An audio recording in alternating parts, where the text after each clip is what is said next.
हिंदी में यूपीएससी की तैयारी से संबंधित प्रोग्राम्स को देखने के लिए सब्सक्राइब करें study IQ IAS Hindi. Hello students, यदि आप अर्थव्यवस्था से संबंधित हाल फिलहाल की न्यूज़ पर ध्यान देंगे तो आप एक कॉमन फैक्टर पाएंगे। वो यह है कि भारत सरकार और रिजर्व बैंक ऑफ इंडिया दोनों ही इकोनॉमी में कैश फ्लो बढ़ाने के लिए और ऋण इकोसिस्टम को बेहतर करने के लिए लगातार प्रयास कर रहे हैं। तो इसी श्रृंखला में भारतीय रिजर्व बैंक ने जो सूक्ष्म और लघु उद्योग हैं तथा जो व्यक्तिगत व्यवसायिक ऋण लेते हैं, जो पर्सन है जो व्यवसायिक ऋण लेते हैं, उनके लिए एक नया प्रारूप प्रस्ताव प्रस्तुत किया है, एक नया प्रारूप परिपत्र प्रस्तुत किया है, जिसके अंतर्गत उन्हें अधिक सहायक और लचीले ऋण पारिस्थितिकी तंत्र को बढ़ावा देने का प्रयास किया गया है। वास्तव में आरबीआई ने इस संबंध में क्या प्रयास किया है? आरबीआई ने जो फ्लोटिंग रेट वाले बिजनेस लोन हैं उनके लिए एक प्रस्ताव रखा है कि उन्हें प्री पेमेंट चार्ज अपने जो लोन है उस पर नहीं देना होगा। तो यहाँ पर आपको दो चीजें समझनी होंगी।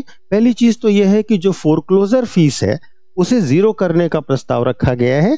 तो अभी जब तक आप लोन लेते हैं मार्केट से, उस पर कोई भी फोरक्लोजर चार्ज व्यावसायिक उद्योगों के लिए नहीं देना होगा। कुछ ऐसा प्रस्ताव है। इसको पहले समझिएगा कि फ्लोटिंग रेट क्या है। फ्लोटिंग रेट का मतलब ये है कि जब आप कभी भी ऋण लेते हैं, चाहे वो व्यावसायिक पर्पस से हो या निजी पर्पस से हो, हर ऋण को दो तरीके के रेट ऑफ इंटरेस्ट में से एक रेट ऑफ इंटरेस्ट मिलता है। या तो वो फिक्स्ड रेट ऑफ इंटरेस्ट होता है, स्थिर ब्याज दर होती है, या तो वो फ्लोटिंग ब्याज दर होती है, परिवर्तनशील ब्याज दर होती है। तो जो फ्लोटिंग ब्याज दर होती है उसके साथ महत्वपूर्ण यह है कि ये मार्केट कंडीशंस, इन्फ्लेशन की कंडीशन और आरबीआई के पॉलिसी रेट्स पर डिपेंड करती है और उसी हिसाब से उसे एडजस्ट किया जाता है। तो वास्तव में आरबीआई ने क्या प्रस्ताव दिया है? आरबीआई का प्रस्ताव यह है कि अगर कोई लोन देने वाला, जिस पर्सन ने भी लोन लिया है, चाहे वो स्मॉल इंडस्ट्री हो या वो माइक्रो इंडस्ट्री हो या फिर कोई भी पर्सनल लोन हो जो व्यवसाय के लिए लिया गया हो, इन तीनों के लिए वो अगर समय से पहले अपने लोन को पे कर रहा है, अपने ऋण को पे कर रहा है, तो उसे किसी भी प्रकार का फाइन यानी कि फीस नहीं देनी होगी। किसी भी तरीके से अलग से कोई पेमेंट, प्री पेमेंट चार्जेस नहीं देने होंगे।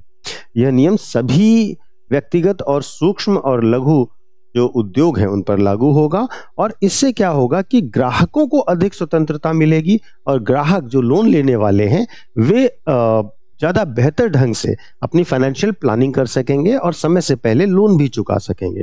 तो यह महत्वपूर्ण रूप से फायदा होगा आरबीआई के प्रस्ताव के अंतर्गत। यद्यपि इसमें और भी कुछ बदलाव होंगे। वे बदलाव क्या हैं उन्हें भी समझिएगा।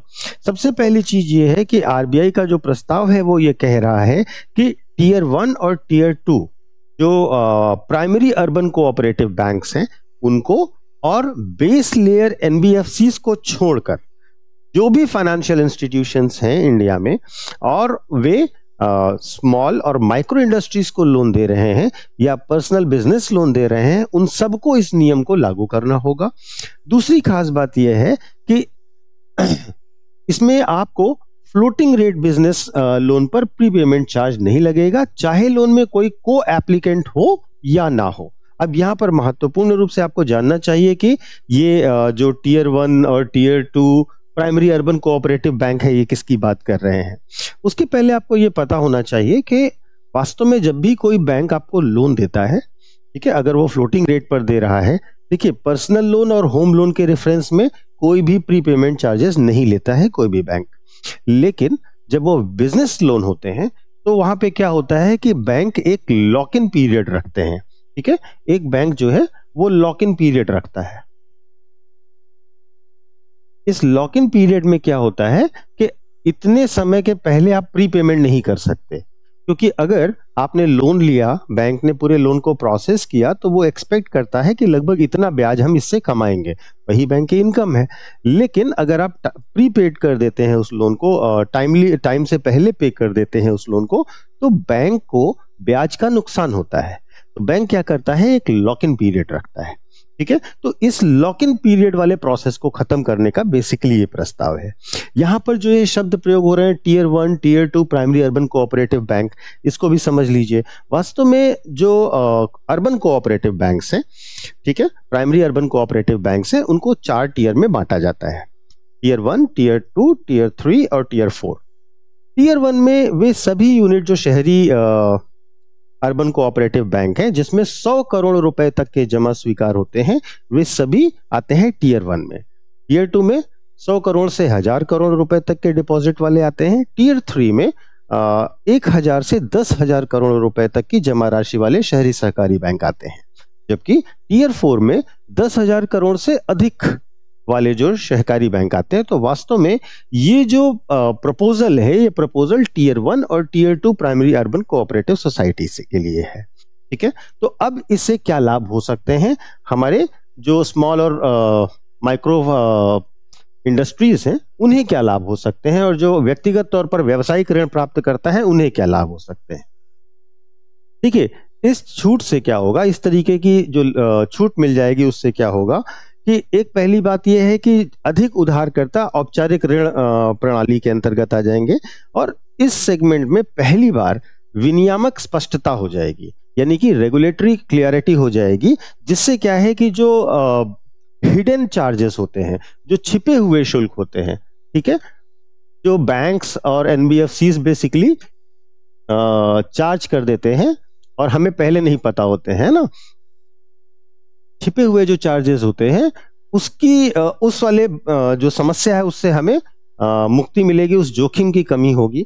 और एसएमई जो है, जो स्मॉल और माइक्रो इंडस्ट्रीज हैं, उनके साथ क्या है कि वे अपने नकदी प्रवाह की योजना बना सकेंगे कि हम किस तरीके से अपने कैश फ्लो को मैनेज करेंगे। तो जो माइक्रो और स्मॉल इंडस्ट्रीज हैं, सूक्ष्म और लघु उद्योग हैं, वे अपनी नकदी प्रवाह की बेहतर योजना बना सकेंगे।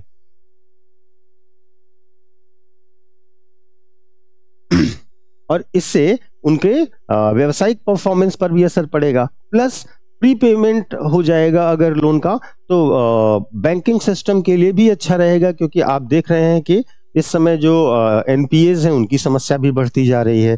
तो इस प्रकार से इनके लिए भी बहुत अच्छा रहेगा। और दूसरी एक खास बात भी होती है इस पूरे ऋण इकोसिस्टम में, समझिएगा कि जब भी कोई व्यवसाय चल रहा है, ठीक है, तो वो क्या कर रहे हैं कि एक लोन ले रहे हैं, बेसिकली वर्किंग कैपिटल के लिए लोन ले रहे हैं।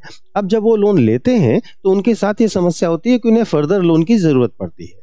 अगर आप सेम इंस्टीट्यूशन से लोन लेना चाहते हैं तो वो पहले कहते हैं अपने लोन पेमेंट करिए, फिर हम आपको आगे लोन देंगे। तो इसमें क्या होता है कि जो छोटे छोटे उद्योग हैं वो वहां पर प्री पेमेंट करके उस लोन को दूसरी जगह स्विच कर देते हैं और उस इंस्टीट्यूशन से दूसरा लोन लेते हैं। लेकिन जब आप प्री पेमेंट चार्जेस लेने लगते हैं तो वास्तव में वे इस पूरी प्रक्रिया को और ज्यादा समस्या में पाते हैं और वास्तव में वे फिर शिफ्ट नहीं कर पाते हैं। तो ये जो प्री पेमेंट चार्जेस है, इसकी वजह से जो ऋण स्विच करना चाहते हैं स्मॉल इंडस्ट्रीज, वो एक तरीके से ये पूरा एक दुस्वप्न रहा है हमेशा से स्मॉल और मीडियम एंटरप्राइजेस का और छोटे छोटे उद्योगों का, कि वे ऋण स्विच नहीं कर पाते इन सब चार्जेस की वजह से, इन सब के पेपर वर्क की वजह से। क्योंकि एक तो आप फोरक्लोजर शुल्क दोगे, ऊपर से एक बड़ा लेंदी पेपर वर्क होगा इस तरीके की शिफ्टिंग के लिए। तो जो फोरक्लोजर चार्जेस हट जाएंगे तो इससे क्या होगा कि आपके लिए आसान हो जाएगा ऋण का मैनेजमेंट और साथ ही साथ अपने कैश फ्लो का मैनेजमेंट। ठीक है, लेकिन इससे एक समस्या भी है, हो सकती है, एक संभावित समस्या यह हो सकती है कि जो एनबीएफसीज हैं, जो कि नॉन बैंकिंग फाइनेंशियल कंपनीज हैं और इस सेक्टर की एक बड़ी लोनदाता सेगमेंट है ये, ठीक है, तो इससे एक बड़ी समस्या ये हो सकती है कि इस प्रावधान से जो ऋण देने वाले हैं और स्पेशली जो एनबीएफसीज हैं, ऋणदाताओं में जो स्पेशली एनबीएफसीज हैं, इनकी आय और लाभप्रदता पर ज्यादा असर पड़ने की संभावना है। क्योंकि इससे क्या होगा कि ज्यादातर जो ग्राहक हैं वो ऋणदाताओं में परिवर्तन कर लेंगे और बैंकों की तुलना में एनबीएफसीज के लिए ये बड़ा सेगमेंट होता है जहां पर वे, अगर हम देखें तो छोटे व्यवसाय खंड जो हैं, जो स्मॉल बिजनेस यूनिट्स हैं, जो छोटे व्यवसाय खंड हैं,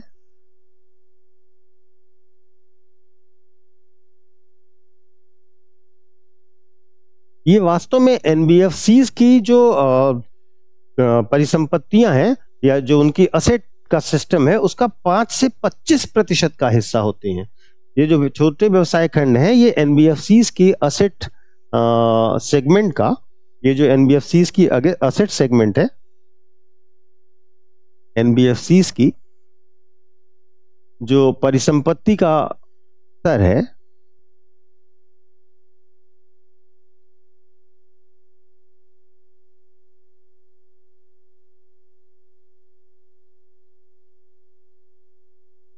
इसका 5% से लेकर 25% तक का हिस्सा होता है ये जो छोटे व्यावसायिक ऋण होते हैं एनबीएफसीज के लिए। और इसमें जो दूसरी खास बात है, जो ज्यादा महत्वपूर्ण बात है, कि जो बड़े बैंक हैं, जो बड़े कमर्शियल बैंक हैं, वे सामान्यतः फोरक्लोजर चार्जेस लेते भी नहीं हैं।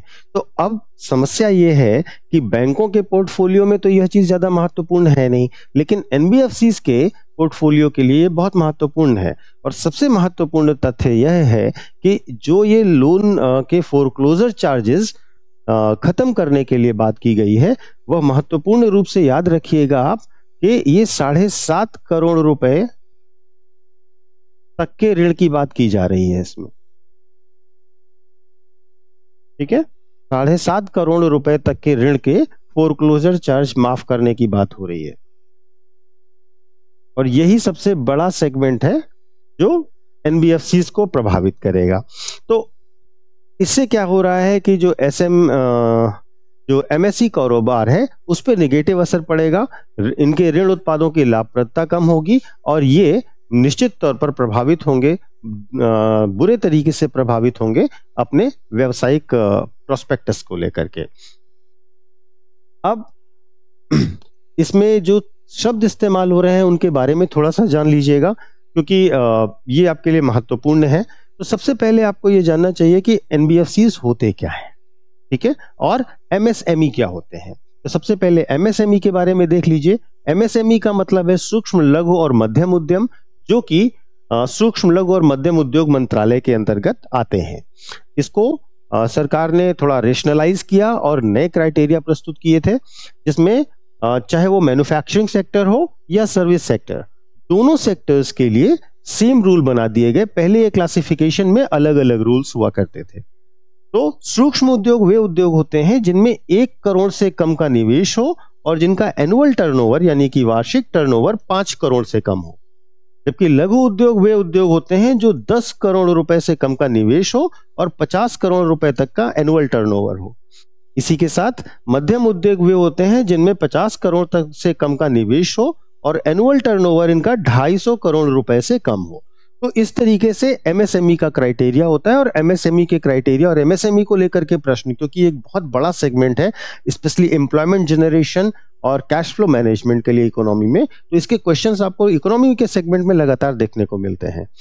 दूसरा जो एनबीएफसीज को लेकर के बार बार बात करी जा रही है, इसमें एनबीएफसीज को लेकर के सबसे ज्यादा कंसर्न किया जा रहा है।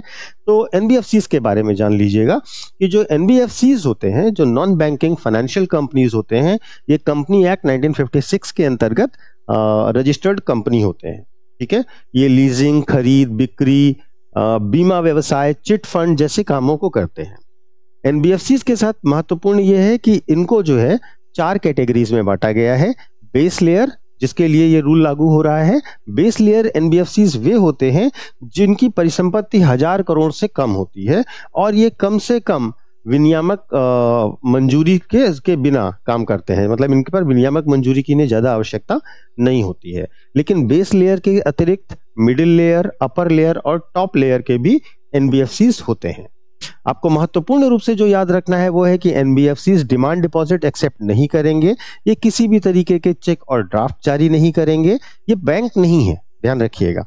ठीक है, ये जमाकर्ताओं से जमा बीमा और क्रेडिट गारंटी नियम आदि स्वीकार करने की इनको सुविधा भी नहीं है। तो इस प्रकार से ये वास्तव में कुछ पर्टिकुलर फंक्शंस करते हैं।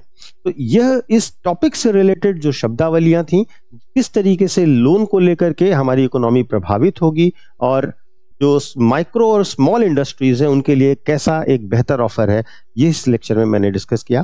Thank you so much. Hindi में यूपीएससी की तैयारी से संबंधित प्रोग्राम्स को देखने के लिए सब्सक्राइब करें स्टडी IQ IAS हिंदी।